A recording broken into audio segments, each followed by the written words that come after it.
Dalam kajian-kajian Islam, kita tentunya pernah mendengar ada Muslim yang menyatakan bahwa, dalam mempelajari dan mengamalkan ajaran agama Islam, kita tidak perlu menganut mazhab imam tertentu, karena cukup langsung merujuk kepada Al-Quran dan As-Sunnah. Semua itu karena kedangkalan ilmu pengetahuannya, sehingga menyangka bahwa para mujtahid atau imam mazhab, dalam setiap qaulnya itu, tidak berpedoman Al-Quran hadis, atau melanggar keduanya, atau memahami agama tanpa dalil dan metode yang rujukannya juga Al-Quran dan hadis. Ahlus Sunnah wal Jamaah mengenal 4 mazhab besar fikih yang jadi panutan, yakni Syafi'i, Hambali, Maliki dan Hanafi. Tapi tahukah kalian, ada satu mazhab saja yang akan bertahan hingga akhir zaman. Mazhab siapakah itu? Kiai Haji Abdul Qoyum Mansur akan menjelaskannya dalam ceramah berikut ini.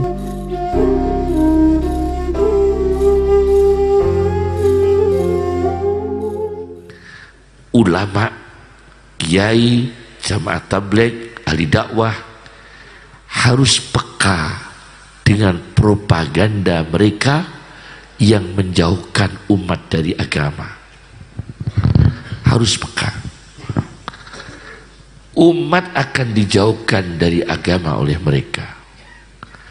Siapa yang mengatakan begini? Habib Umar bin Hafid dalam kitabnya At-Taujihat. Habib Umar bin Hafid itu punya kitab At-Taujihat. Beliau di situ saya baca karena saya mengajar kitab itu. Di situ beliau mengajar, menyampaikan bahwa orang-orang yang moralnya rendah di muka bumi ini, di berbagai negara, akan propaganda. Jauhkan telingamu dari hadis, jauhkan telingamu dari agama, jauhkan telingamu dari cahaya kenabian, jauhkan telingamu dari dakwah-dakwah, jauhkan telingamu dari hayatus sahabah, jauhkan telingamu dari ajaran-ajaran Rasulullah Shallallahu Alaihi Wasallam. Itu ada propaganda seperti itu. Maka umat Islam dengan cara damai, yang penting jangan radikal, jangan ekstrim, jangan teroris, dengan damai berdakwah dengan damai. Itu warisannya Kiai Mukhlisun, warisannya para pendahulu-pendahulu, kudama dulu yang telah mewariskan nilai-nilai luhur, yakni berdakwah di jalan Allah, jalan yang ditempuh Rasulullah Shallallahu Alaihi Wasallam. Yaitu yang sangat penting sekali, kita ini jangan sampai kena godaan keindahan dari setan, tapi pilihlah keindahan dari Allah. Ada 2 keindahan, keindahan produk setan, ada keindahan dari Allah. Al-Quran bicara begitu. Ada tafsir ahli sunnah wal jamaah yang biasanya dipakai oleh akidah ahli sunnah wilayah India, kemudian Afghanistan, itu kan Sunni Abu Mansur Al-Maturidi, Sunninya Maturidiyah. Kalau di Indonesia Sunninya banyak Asy'ariyah. Kalau India, kemudian khususnya Afghanistan, itu banyaknya Sunni apa? Maturidiyah. Itu punya tafsir takwilatu ahli sunnah. Ternyata ada tazyin. Tazyin itu membuat keindahan, membuat hiasan. Ada tazyin wah, ada tazyinu syaitan. Al-Quran bicara, habbaba ilaikumul imana wa zayyanahu fi qulubikum.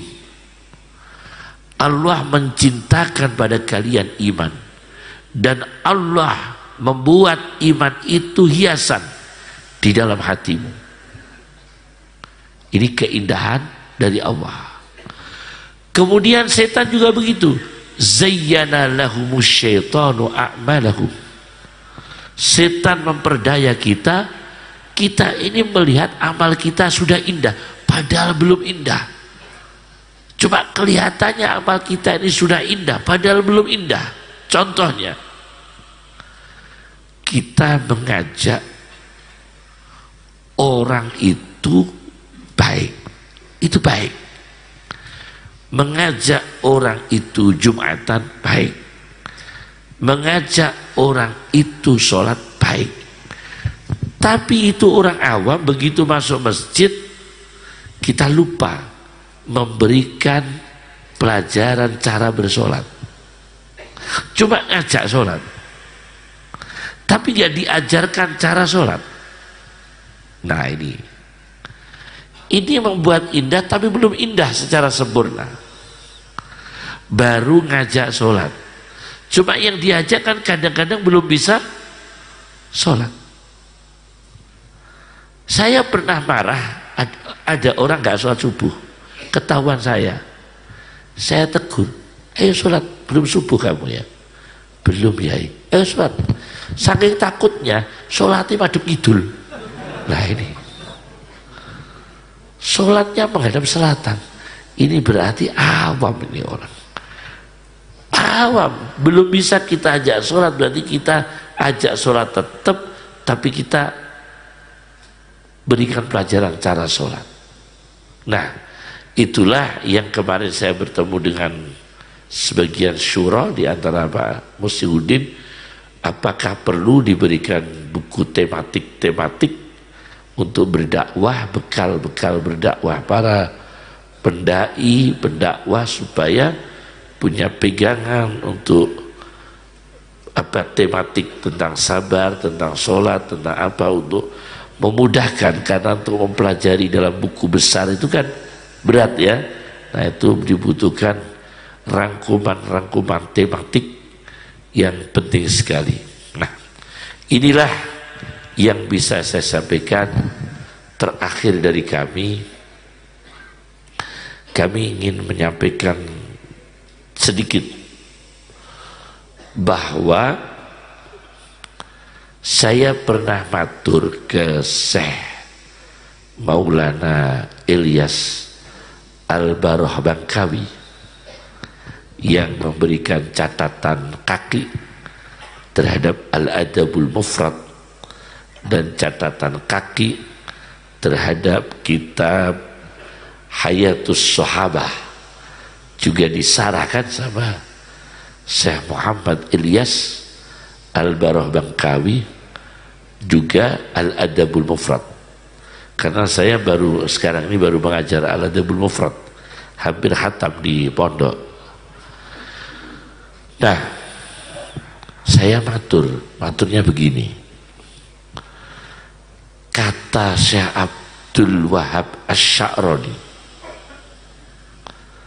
Syekh Abdul Wahab Asy-Sya'rani yang seangkatan, segenerasi Jalaluddin As-Suyuti, murid Zakaria Al-Ansari. Itu kata beliau, ini kata beliau ya, Anda bisa baca dalam kitab Al-Mizanul Kubra, ada kitab At-Tabaqatul Kubra, itu tentang ensiklopedi tokoh-tokoh sufi. Ada kitab Al-Minanul Kubra, ada kitab Al-Mizanul Kubra. Tiga-tiganya karya Syekh Abdul Wahab Asy-Sya'rani, orang Mesir. Di dalam kitab itu dijelaskan bahwa kasyaf, penyingkapan yang ditemukan sebagian orang sufi, bahwa madhab yang terakhir bertahan di muka bumi ini kasyaf ya, berarti kita tidak memastikan ya. Menurut kasyaf, penyingkapan, isyarah, ilham yang diterima sebagian orang sufi, bahwa madhab yang bertahan di muka bumi terakhir adalah Abu Hanifah, mazhab Hanafi. Nah, saya matur ke Syekh Muhammad Ilyas Al-Baroh Bangkawi, saya matur waktu itu di kamar beliau, ini pengikutnya terbanyak India, Pakistan, Afghanistan, itu kan Hanafi ya, banyak Hanafi.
Nah, kemudian Hanafi ini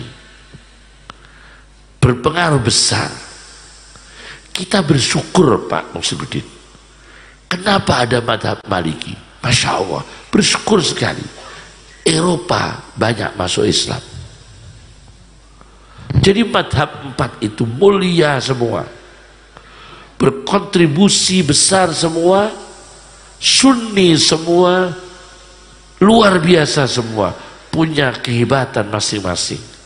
Meskipun kami bermadhab Syafi'i, kita tetap memuji madhab yang lain sesama ahli sunnah wal jamaah.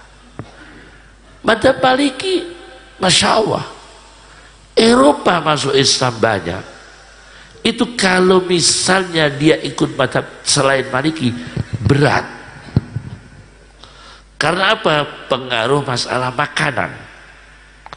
Karena madhab yang paling ringan masalah hukum makanan itu Maliki. Nah, Eropa terbiasa makan macam-macam, iya kan? Kalau khamr jelas haram, babi jelas haram, yang macam-macam itu loh, yang menurut kita Syafi'i diharamkan, tapi Maliki tidak diharamkan. Nah, ini hikmah dari Allah. Eropa masuk Islam. Rata-rata saya tanyakan teman-teman di Eropa, lebih banyak milih Maliki. Ini hikmah. Tapi kan ada rujukannya, ahli sunnah wal jamaah, ada rujukannya. Oleh karena itu, ulama itu Masya Allah, fikrahnya membawa hikmah. Perbedaan-perbedaan ulama seperti perbedaan Imam Syafi'i dengan Imam Maliki, dengan Imam Hambali, dengan Imam Abu Hanifah, luar biasa. Tetapi semua ahli sunnah wal jamaah, dan tidak ada fanatik, tidak ada ta'assub, tidak ada fanatik. Nah, ini penting sekali kita tanamkan supaya kita ini menghormat semua ulama, menghormat para ulama, para kiai, meskipun ada namanya kiai ya.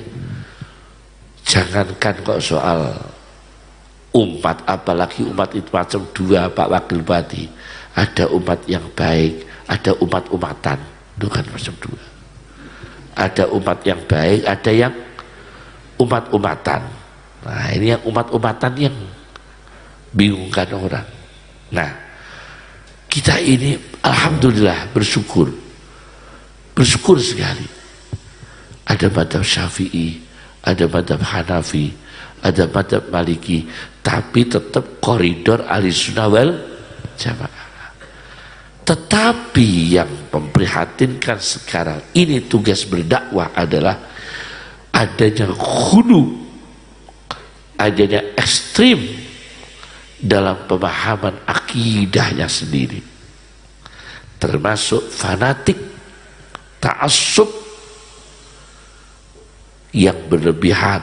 Namanya ta'assub yang berlebihan, fanatik. Orang biasa disamakan Nabi, itu kan tidak boleh. Manusia biasa disamakan Nabi yang tidak punya dosa, akhirnya muncul ta'assub. Masya Allah Pak, Masya Allah, saya pernah baca dalam kitab apa ya, baru beberapa hari kemarin saya baca dalam kitab apa, waktu kami di Lampung. Oh, kitabnya Marosil Abi Dawud. Nah, ada kitab Marosil Abi Dawud. Saya dapat kitab Marosil Abi Dawud. Ada orang sholat madhep orang, bukan madhep kiblat, madhep orang.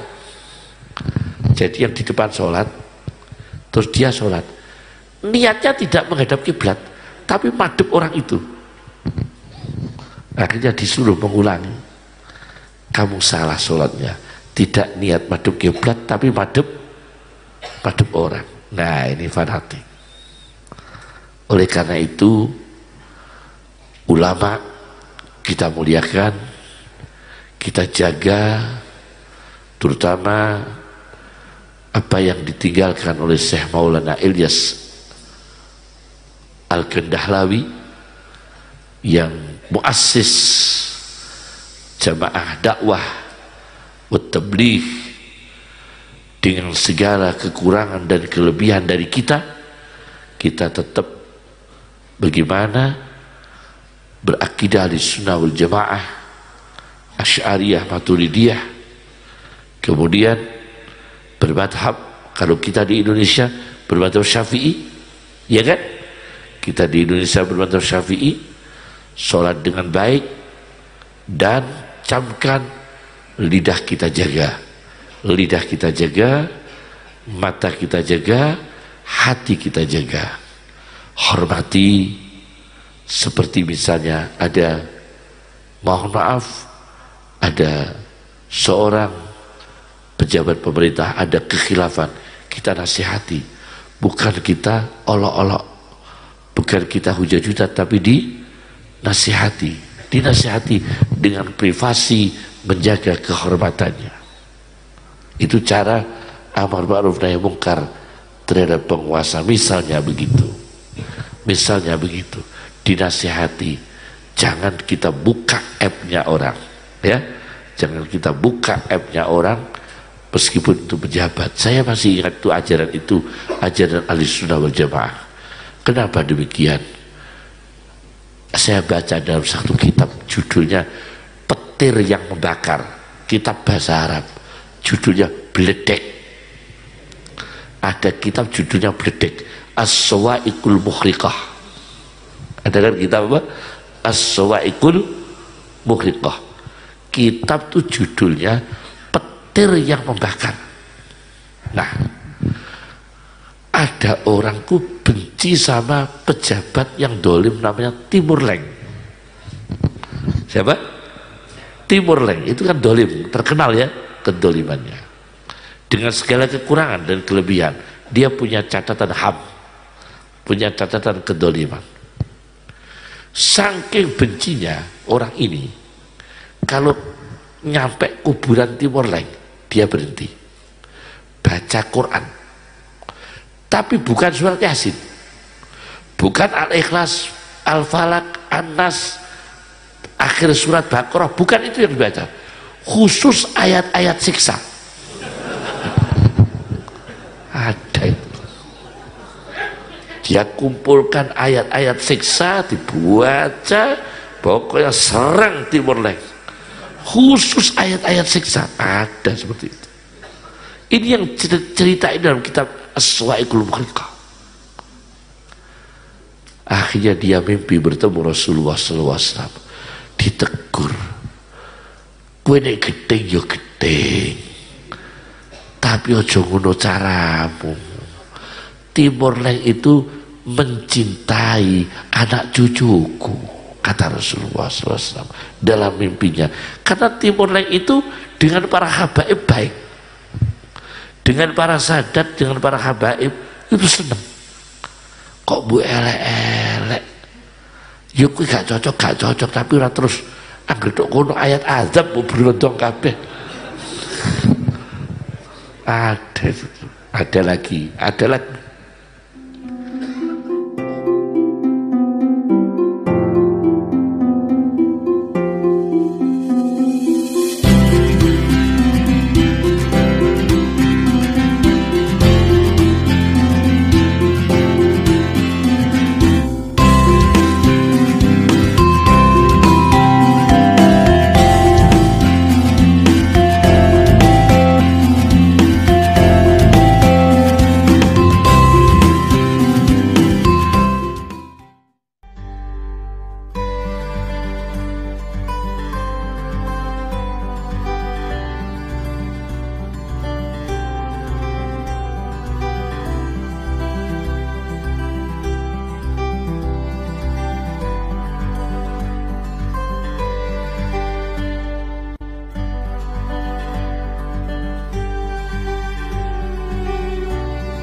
Orang tuh benci dengan Abu Lahab.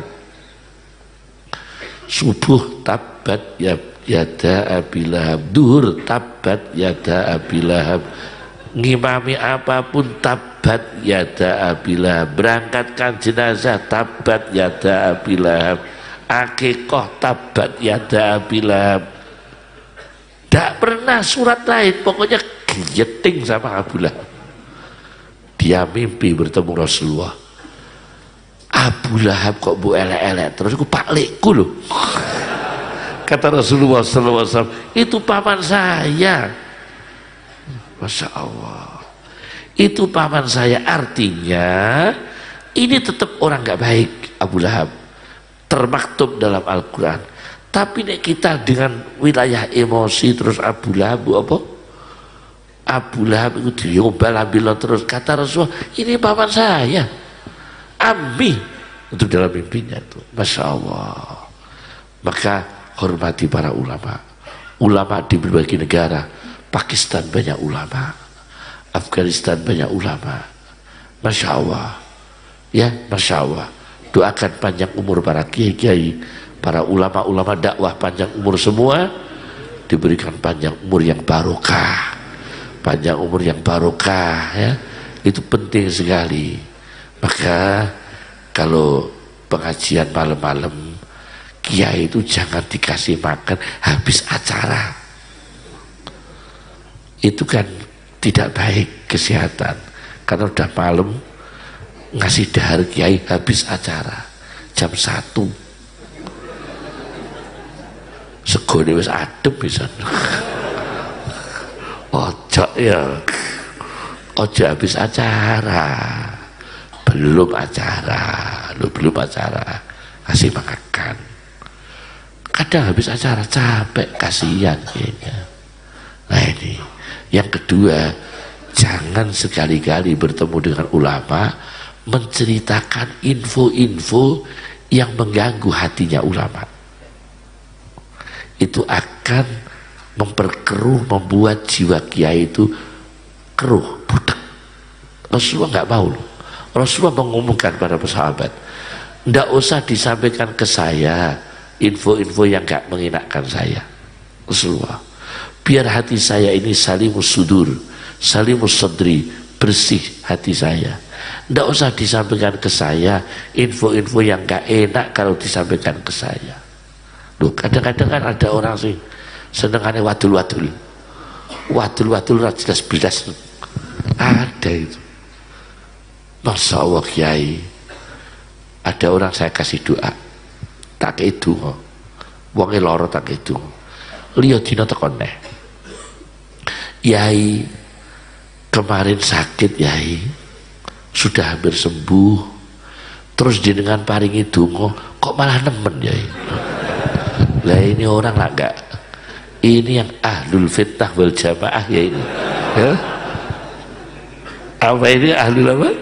Dikasih doa kok malah nemen gitu. Lah seperti inilah yang sebetulnya mengganggu hati ya. Kiai sebetulnya tidak boleh seperti ini, tidak boleh, ini mengganggu hati kiai. Nah, selesailah kita berdakwah, istiqomahkan apa yang ditinggalkan Kiai Mukhlisun, para ulama-ulama dakwah, Maulana Ilyas Al-Kandahlawi, Syekh Yusuf, dan apalagi Aba In'amul, siapa itu? Syekh In'amul Hasan, kemudian yang tokoh-tokoh lagi Zakaria, kemudian yang itu kan mufti-mufti besar ya, kemudian ulama-ulama Dioban, Masya Allah karangannya kitab tuh Masya Allah. Jadi memang luar biasa, kita ini loh yang biasa luar. Kalau beliau ini memang luar biasa, kita yang biasa luar. Ya Allah, saya kemarin punya tamu seneng ilmu nahwu, tak tanya anaknya 3, laki-laki, perempuan, anak kecil. Sing barep sapa iku lanang? Huwabi. Namanya siapa? Huwabi. Ini yang laki-laki. Oh gitu ya. Dan sing wedok Hiyalati. Masya Allah. Terus yang kecil Izhuma. Ada fakta ini, tamu saya baru saja. Terus tak pikir wong iki kok pinter temen gawe jeneng. Terus tak pikir sok nek di anak keempat iki enake ya huwa-hum.